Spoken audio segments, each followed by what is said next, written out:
নজর রাখবো পরবর্তী খবরে। বারাসাত হাসপাতালে বিক্ষোভ, বিজেপির বিক্ষোভে রুদ্রনীল সহ অন্যান্য নেতারা তারা কিন্তু উপস্থিত হন বারাসাত হাসপাতালে।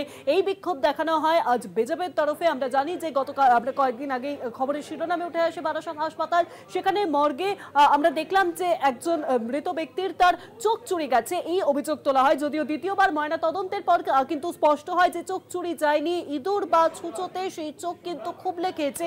এবং এই ঘটনাকে সামনে রেখে কিভাবে মর্গে ছুঁচো বা ইঁদুর ঢুকছে, এই ঘটনাকে সামনে রেখেই কিন্তু আজ বারাসাত হাসপাতালে বিক্ষোভ দেখানো হয় বিজেপির তরফে। বিক্ষোভে রুদ্রনীল সহ অন্যান্য নেতারা। অপারেশন করে তোলা হয়নি কোনো রকম ভাবে প্রীতম ঘোষের চোখ।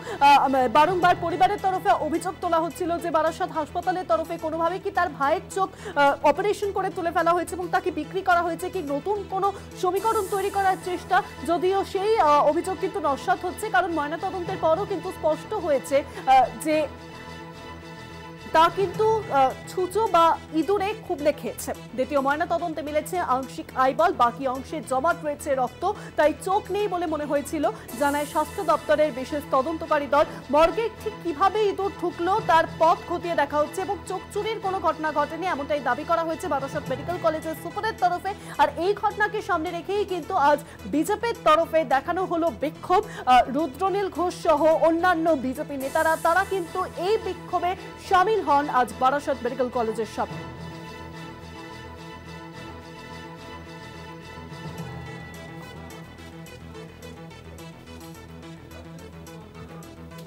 প্রাথমিক রিপোর্টে এক্সপার্টরা আমাদের সেটাই জানিয়েছেন এবং আমরা সেটা আমাদের হায়ার অথরিটিকে ফরওয়ার্ড করে দিয়েছি যে এখানে কোনোভাবে অপারেশন করে চোখ তুলে নেওয়ার কোনো ওরকম প্রমাণ হয়নি, অভিযোগ প্রমাণ হয়নি।